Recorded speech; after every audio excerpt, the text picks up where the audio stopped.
Uma mão faz guerra, mas uma mão também estabelece a paz. Uma mão inclui, convida, acolhe, ama, investe, entrega, doa. Uma mão devolve, multiplica, constrói, edifica e abraça. Uma mão dada a outra mão expande. Existe um poder sobrenatural em mãos que se unem. Existe uma poderosa força na comunhão. Existe um amor maior que tudo que se expressa na unidade.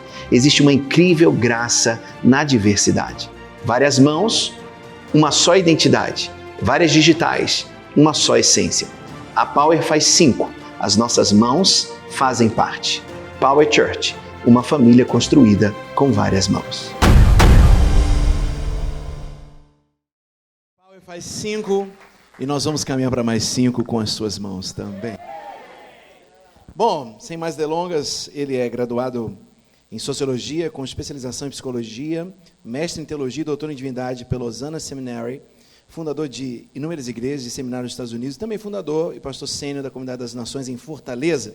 É mineiro, casado com a mineira, pastora Raquel Moreira, pai do Joshua, Philip e o Benny. Com vocês, meu querido amigo, pastor Fabrício Miguel.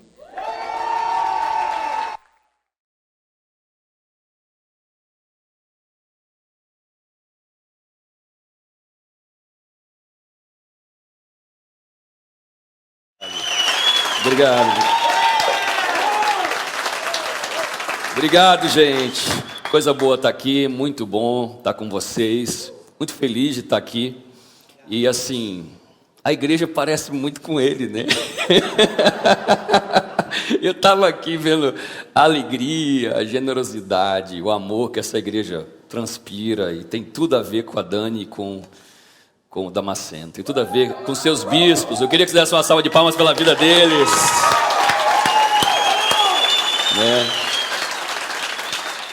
Sou muito feliz de conhecê-lo. Assim, é um dos presentes que Deus me deu nos últimos anos, assim, conhecer pessoas maravilhosas, e Damasceno é uma dessas pessoas.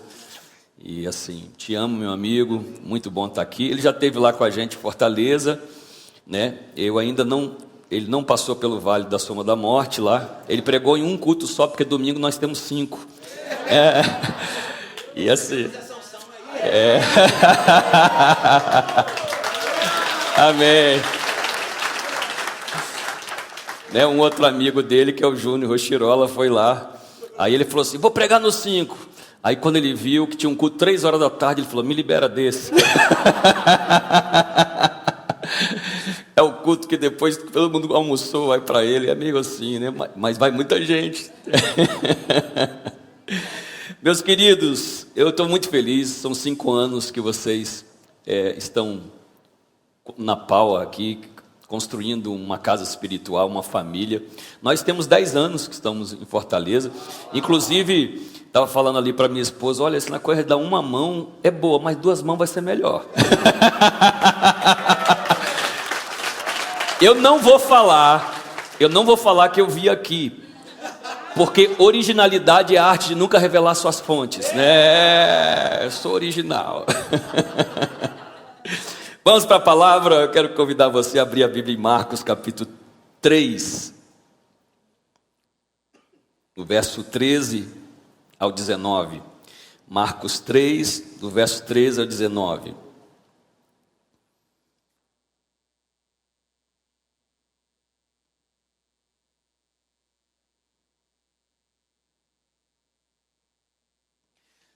Diz assim a palavra de Deus: Jesus subiu ao monte, chamou para si os que ele quis.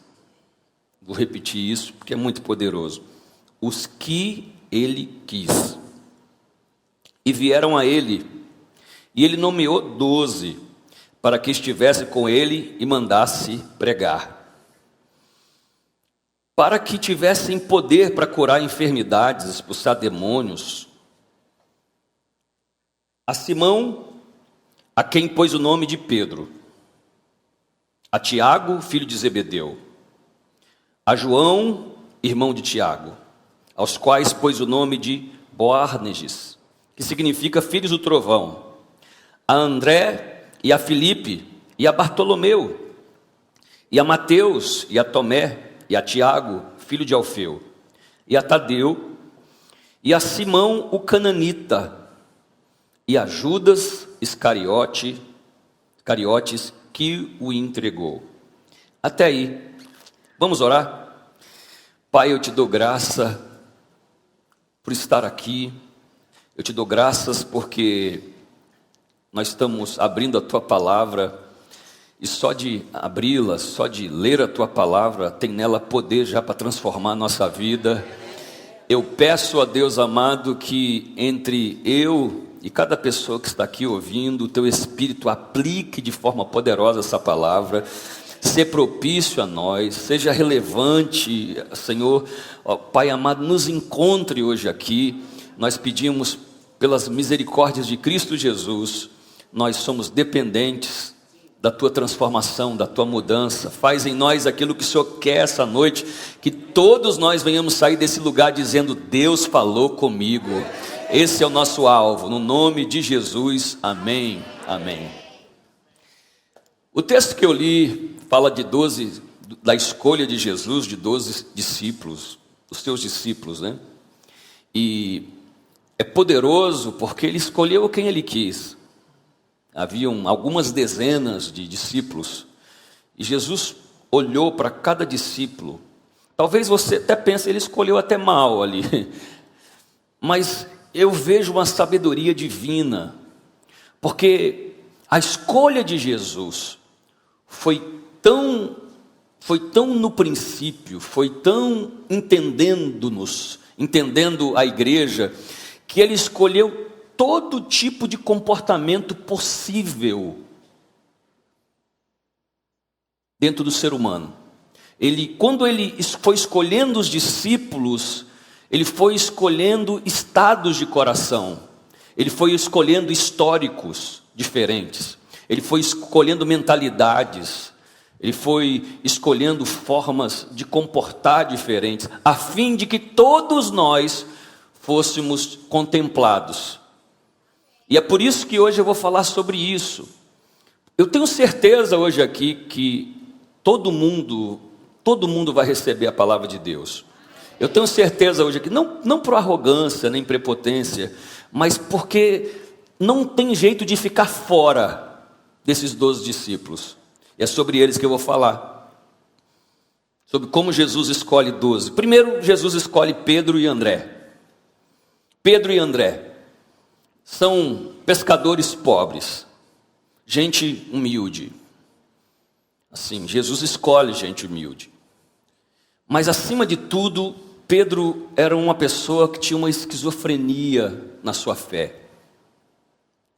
Ele era meio 10 e 1, meio extremo nos seus comportamentos. E parece muito com algumas pessoas aqui, alguns de nós.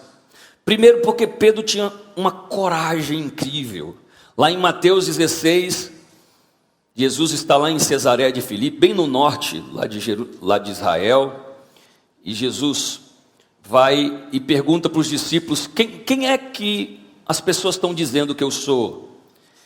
E os discípulos dizem: um é Elias, outros dizem que você é João Batista, outros dizem que você é Jeremias, ou alguns dizem que tu és um profeta.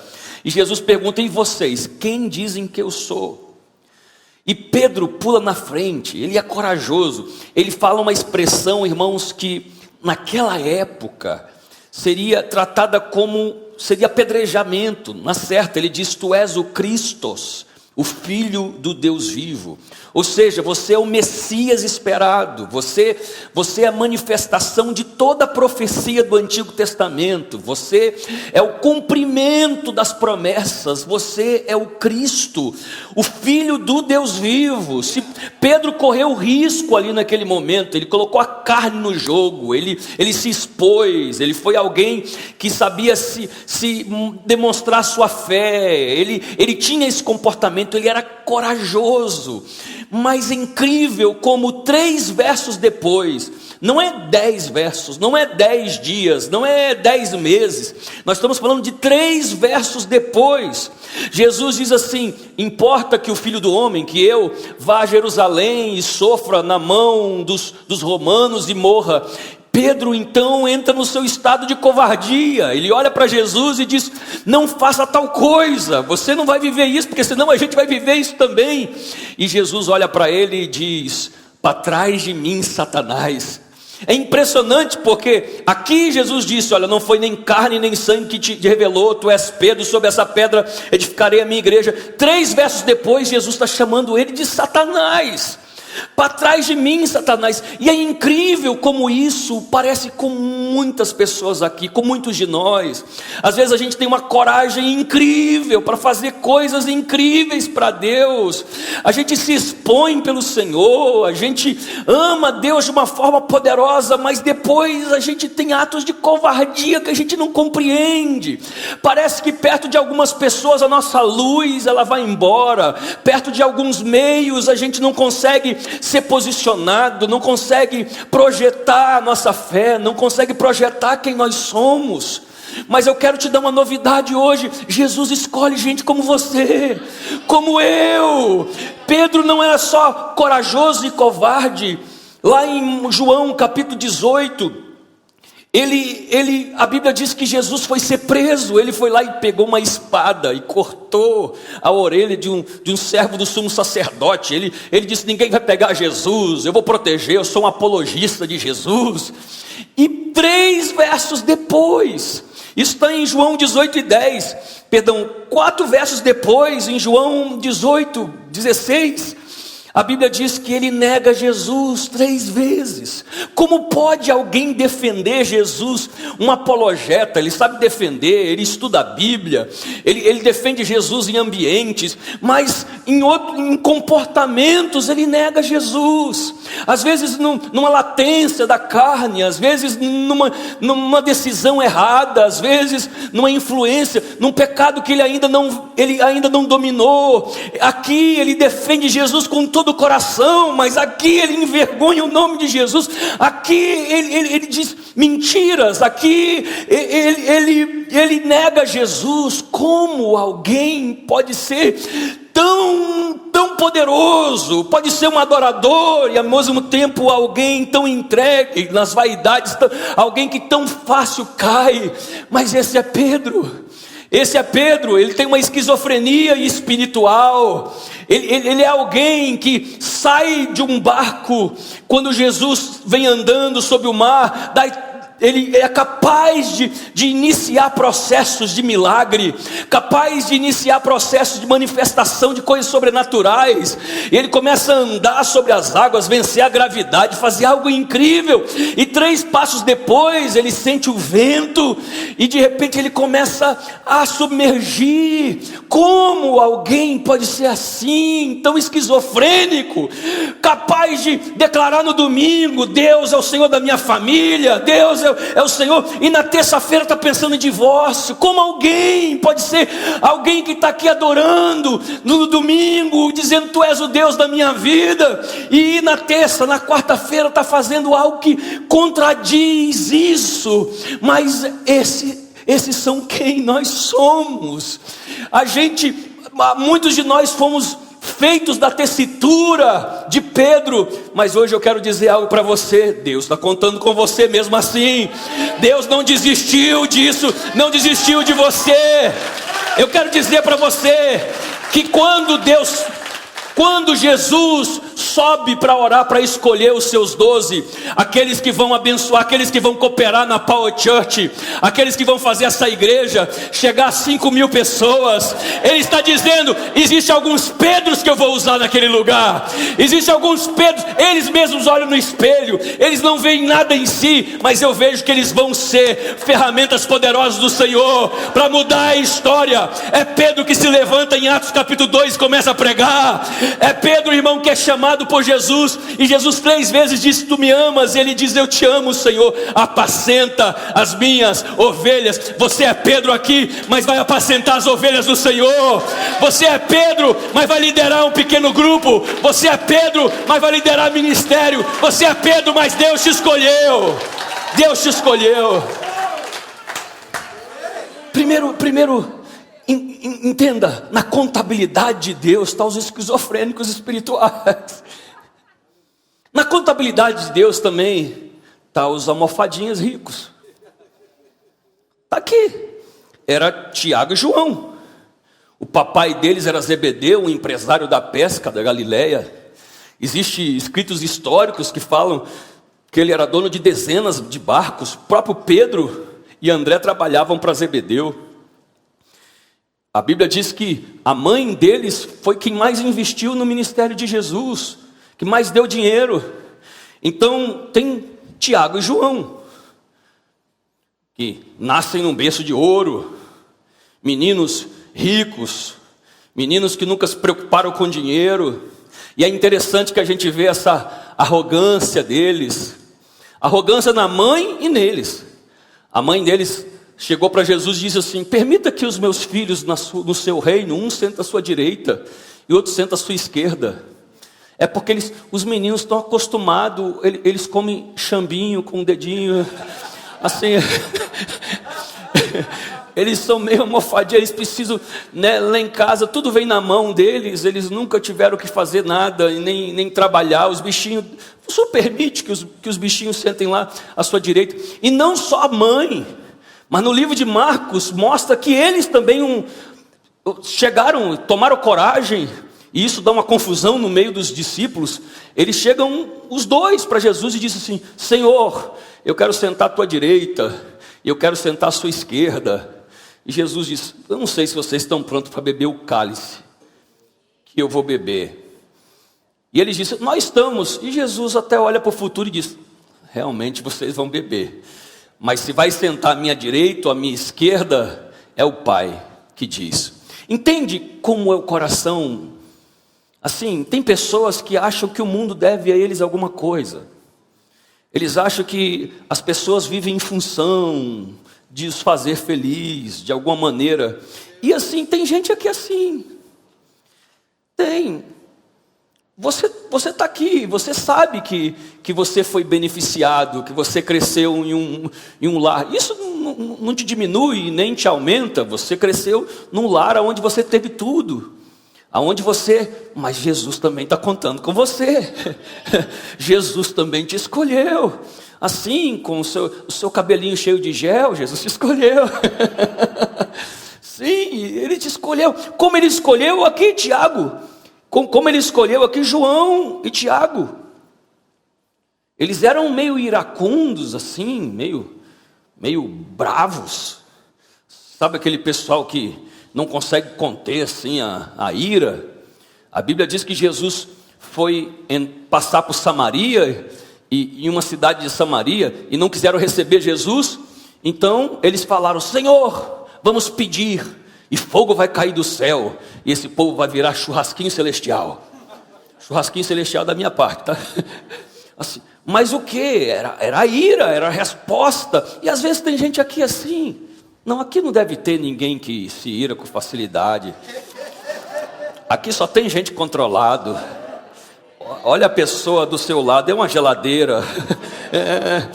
Esse aí, irmão, assim, quando tem briga em casa, ele diz assim: gente, vamos dar a mão e vamos cantar Kumbaya, né? Kumbaya, vamos ficar em paz. Assim, quem sabe você é assim.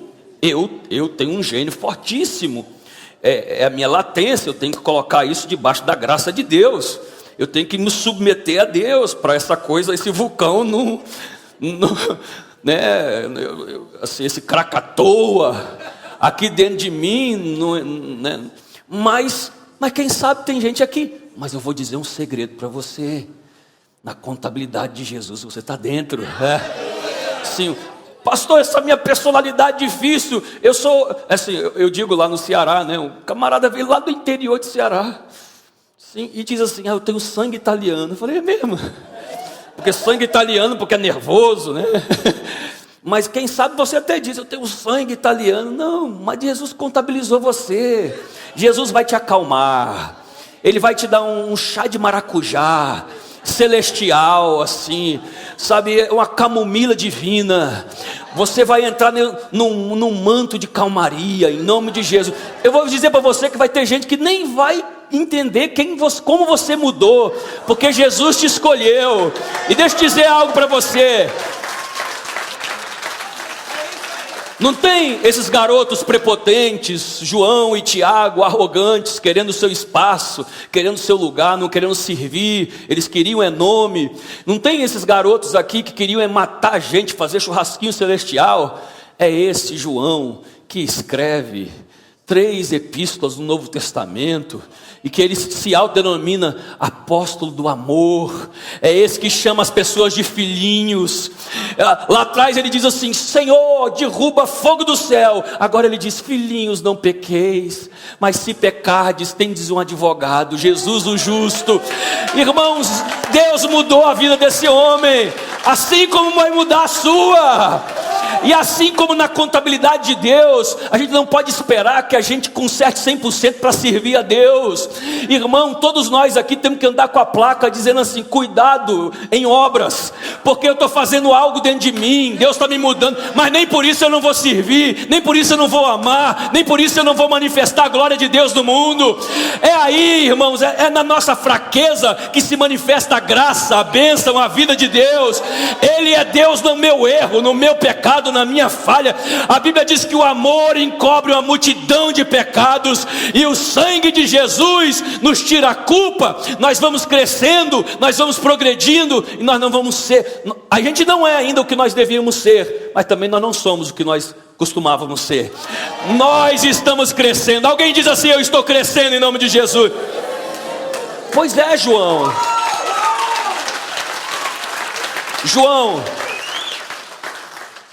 tu está na pau, João. Aqui, Deus está contando com você aqui, João. Na contabilidade de Deus também tem Filipe. Filipe, a Bíblia diz que quando os gregos, lá em João 12, 20, quando os gregos vieram ter com Jesus, é Filipe que conversa em grego com os...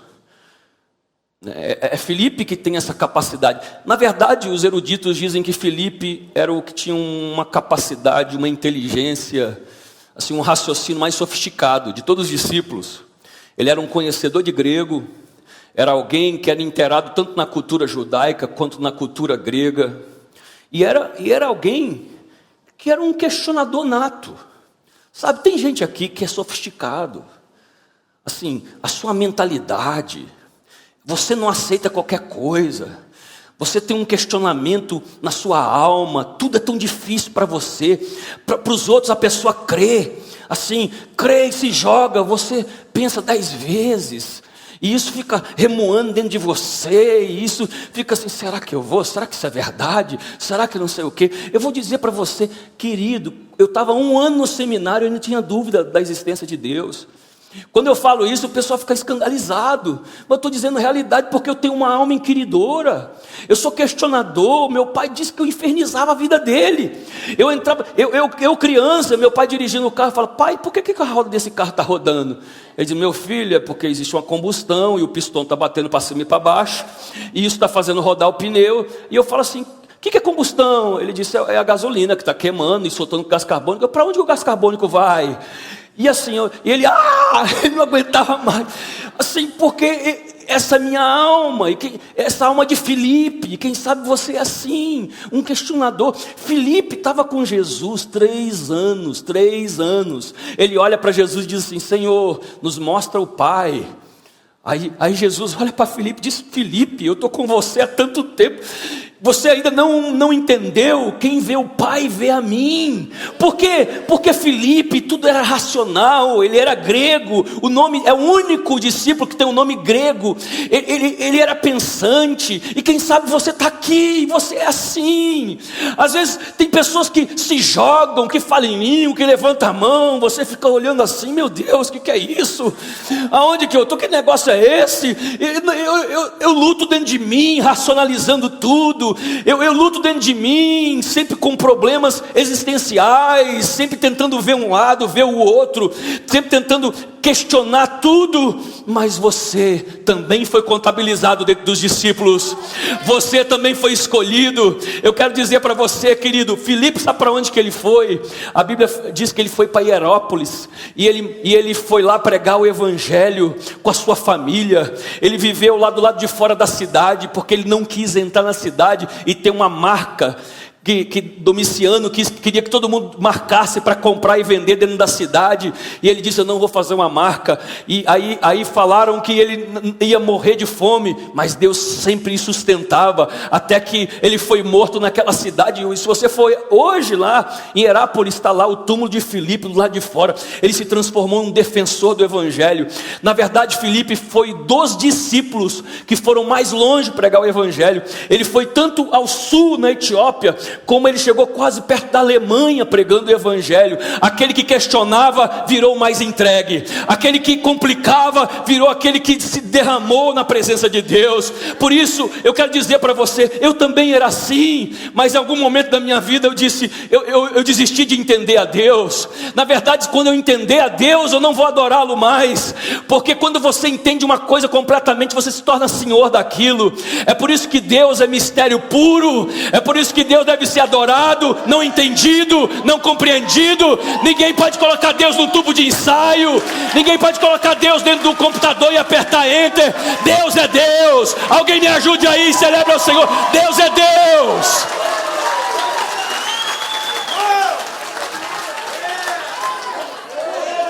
E quem sabe você está se diminuindo, porque parece ser fácil para os outros, mas difícil para você. Mas hoje Jesus está dizendo, eu estou te contabilizando.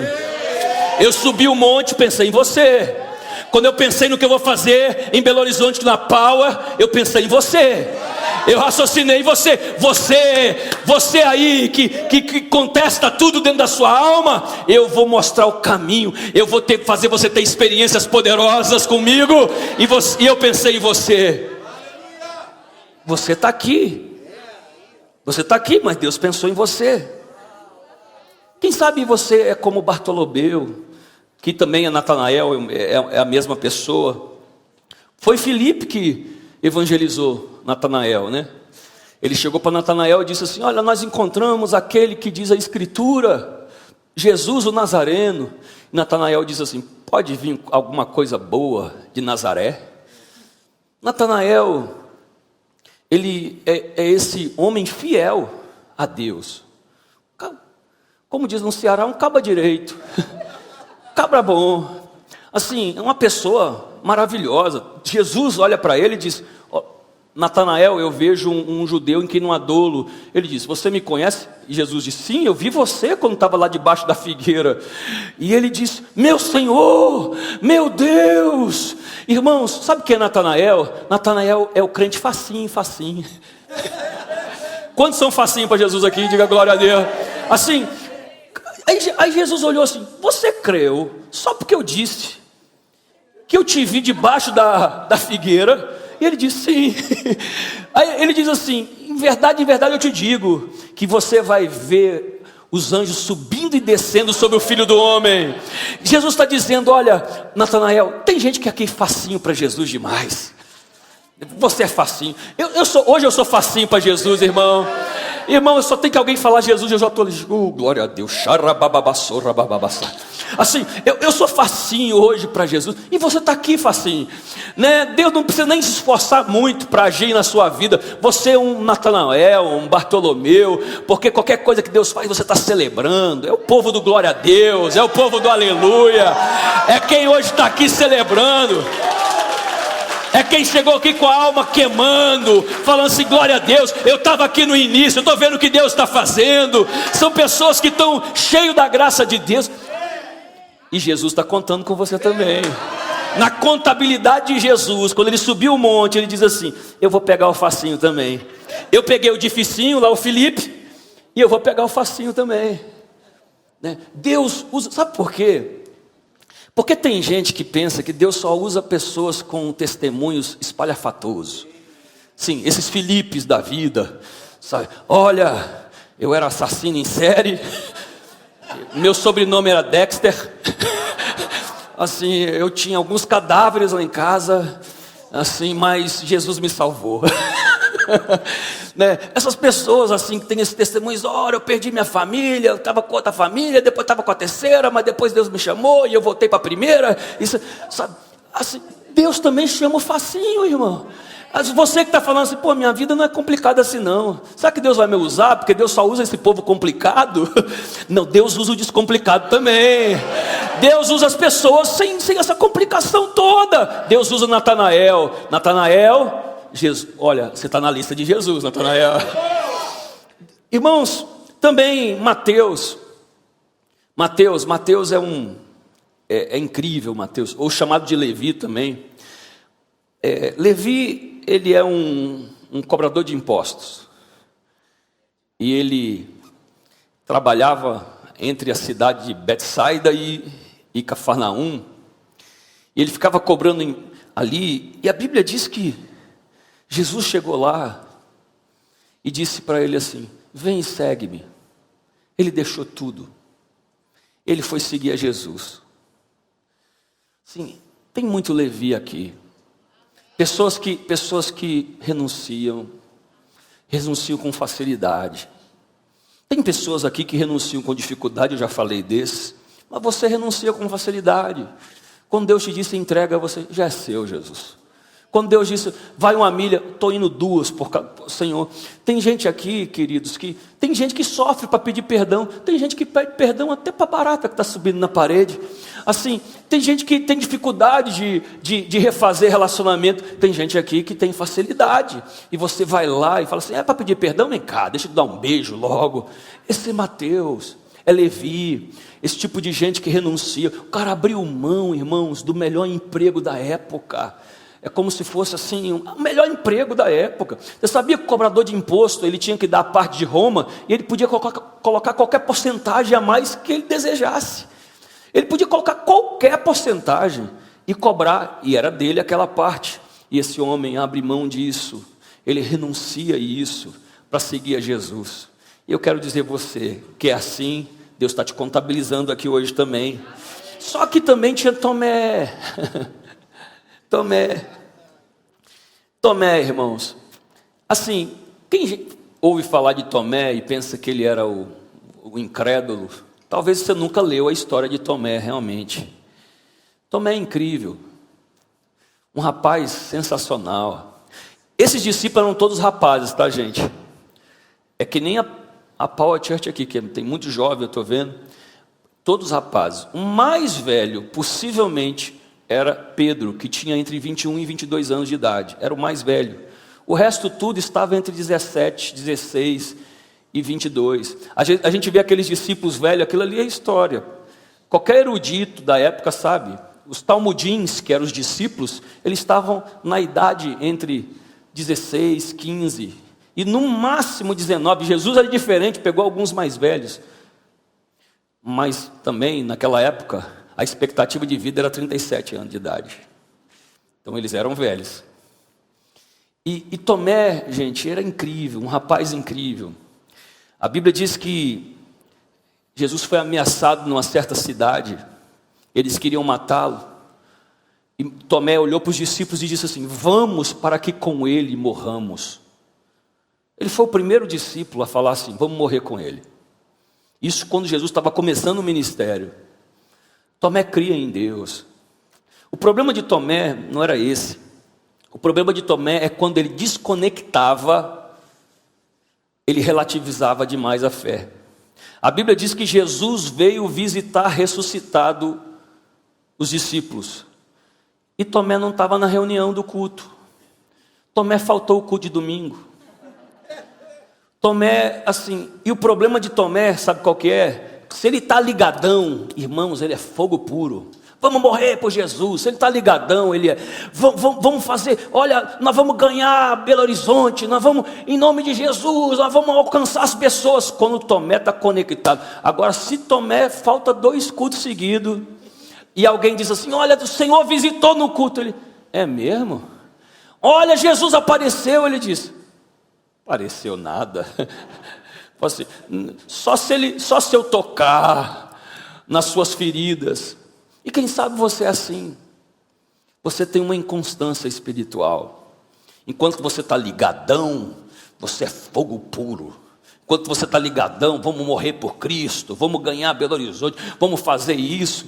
E de repente acontece alguma coisa, uma viagem, alguma coisa, uma situação, e de repente você já se enfraquece espiritualmente. Você é alguém que começa a duvidar das coisas mais básicas. Você começa a negociar as coisas mais fundamentais da sua fé, como Tomé. E a gente às vezes sofre com inconstância, porque a gente vive sob o peso, o jugo da culpa. A gente sempre se aproxima de Deus num déficit imenso. Quem sabe você hoje está aqui nesse déficit. Você chega aí com as suas folhas, tentando cobrir a sua nudez, se escondendo de Deus. Eu estou aqui, mas eu não mereço.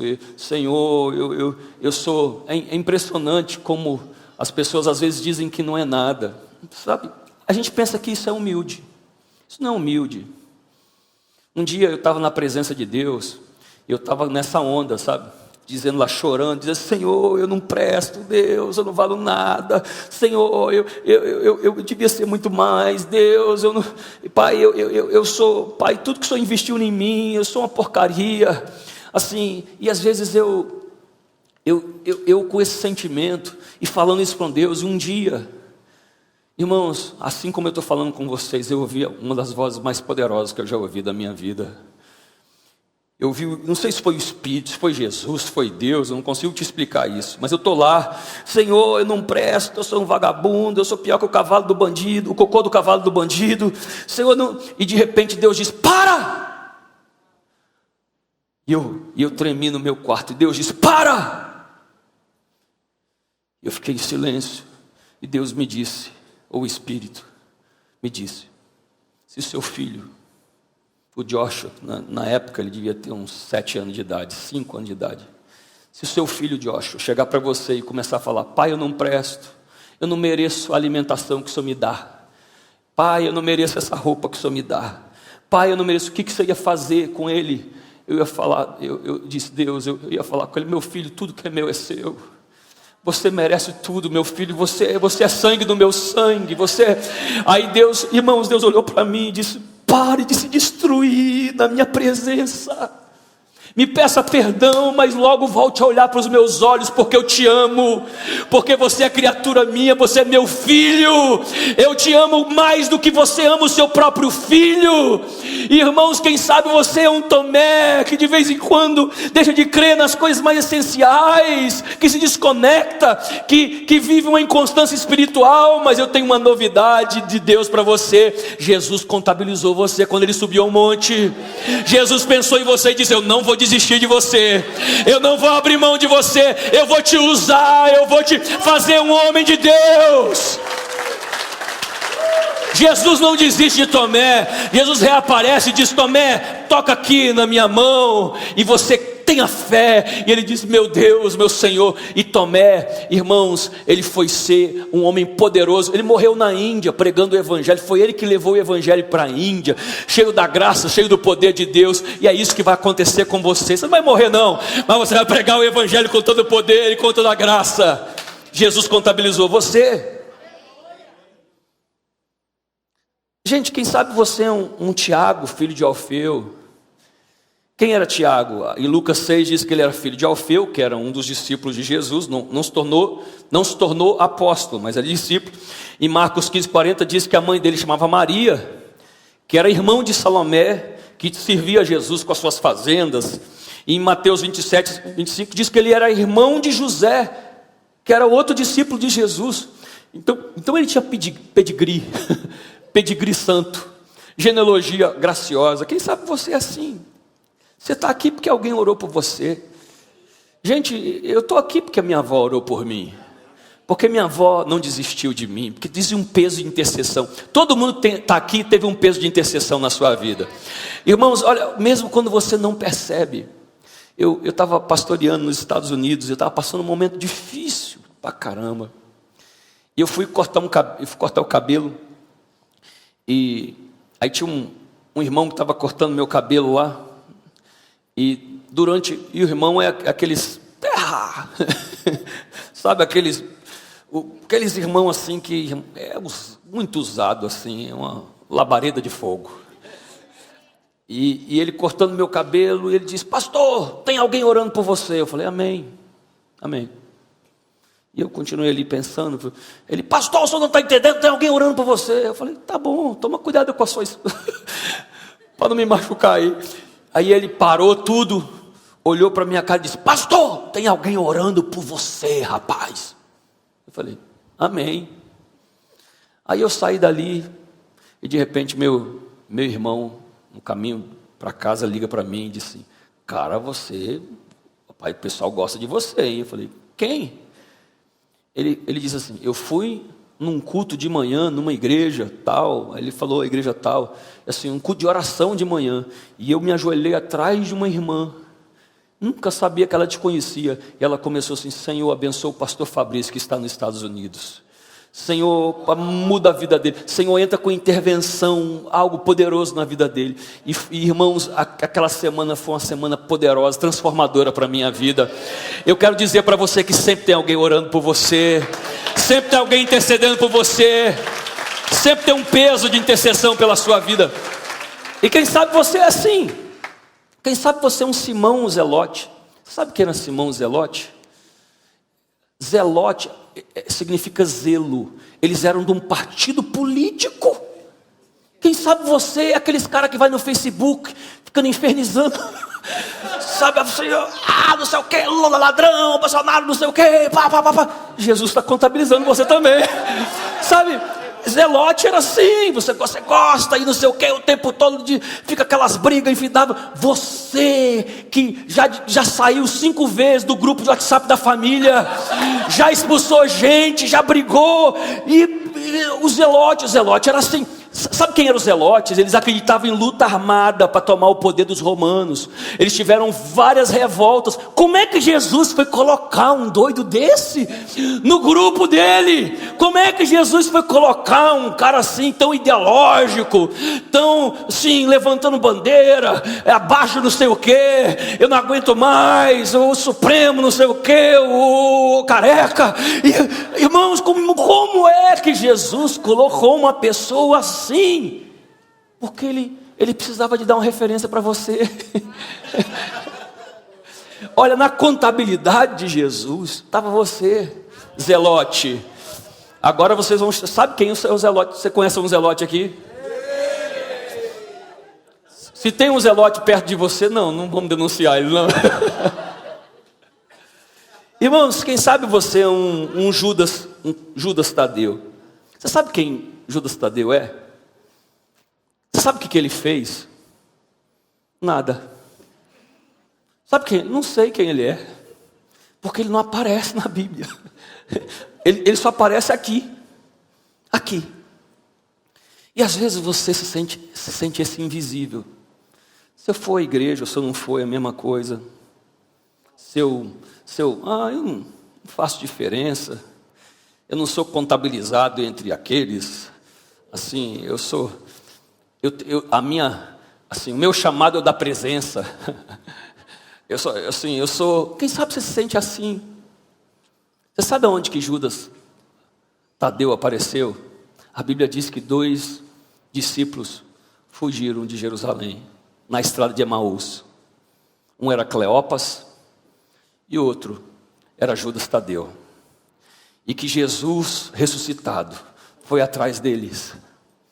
E foi lá e ceiou com eles. E diz assim: olha, vocês têm que voltar para Jerusalém.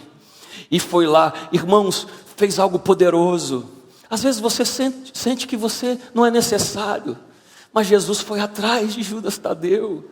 Disse: meu filho, você é muito importante. Ainda se você sinta que você não teve lugar na Escritura, eu vim aqui para buscar você, para o meu propósito. Eu vim aqui para buscar você, para aquilo que eu quero fazer. Eu não desisto de você. Irmãos, às vezes essas pessoas são as que mais mudam o planeta.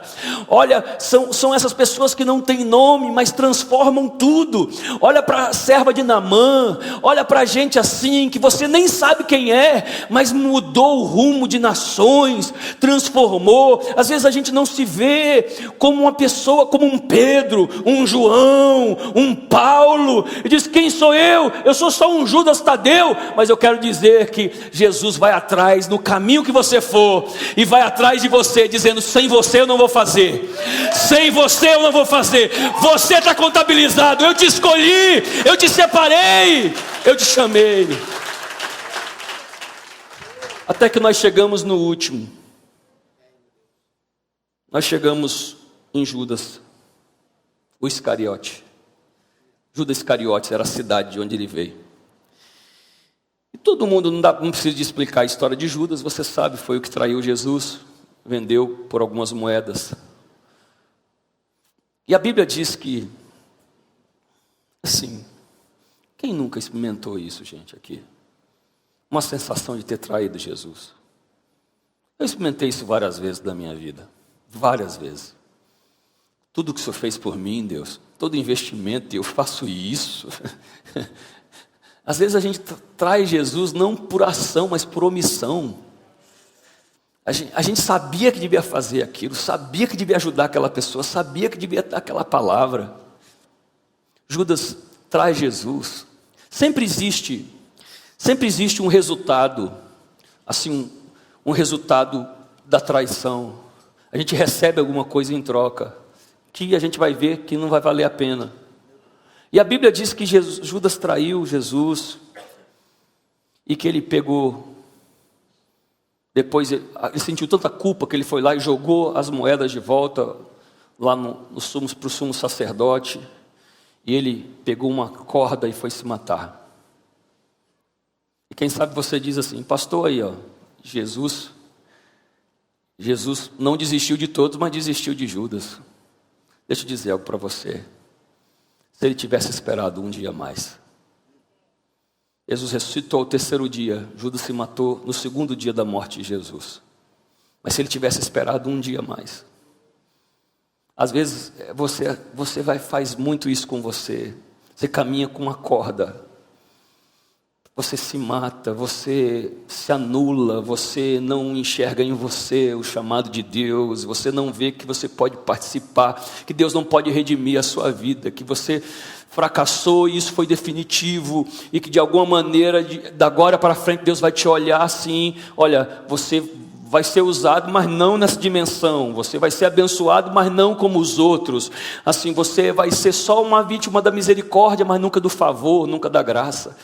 E a gente caminha com essa corda na mão, assim, se matando, se autodestruindo.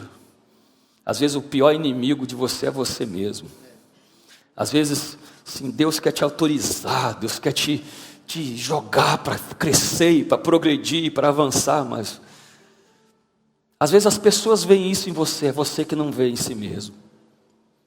Se Judas demorasse um só dia mais, irmãos, eu tenho a convicção, assim como eu estou aqui, que Jesus ia ao encontro dele. E eu penso que Judas ia estar carregando a sua corda, indo para o lugar para se matar, e de repente Jesus estaria sentado numa pedra, lá perto da árvore. E quando ele chegasse, Jesus ia olhar: que corda que é essa, rapaz? É que eu jogo essa corda no chão. Não, mas eu falhei, eu te traí. Joga essa corda no chão. Não, mas eu não sou o que eu devia ser. Joga essa corda no chão. Não, mas eu joga essa corda no chão. Quando eu subi aquele monte e eu orei, Deus me deu o seu nome. Deus me deu o seu nome. E você só não vai estar entre os meus se você decidir ir à frente com essa porcaria dessa corda. É você que vai decidir se você não vai ser dos meus. E hoje, da mesma maneira que Jesus subiu ao monte e Ele pensou em você, Ele imaginou você, cada pessoa aqui na Power, cada pessoa presente aqui, o seu jeito, se coloque de pé, a sua forma, a sua individualidade, tudo, Deus, quando Jesus subiu para pensar, Ele pensou em você, Ele imaginou você, Ele sonhou com você, o seu jeitinho. Mas meu jeito é esquisito, sim. Ele contabilizou o seu jeito esquisito. Eu sou meio esquizofrênico. Sim, Ele contabilizou o seu jeito. Sim, mas eu sou desse jeito, eu tenho um sangue meio... Sim, Ele contabilizou o seu sangue. Ele contabilizou assim, a sua irritação. Ele contabilizou o seu jeito. Ele contabilizou tudo. Essa igreja é linda porque ela é diversa. Ela é linda porque nós somos diferentes, mas nos tornamos um em Cristo. Ninguém precisa ser igual aqui, mas Deus vai nos usar todos. Deus vai nos usar como um povo lindo, um povo que ama uns aos outros. E eu quero dizer para você, Judas, que está aqui hoje, joga essa corda no chão.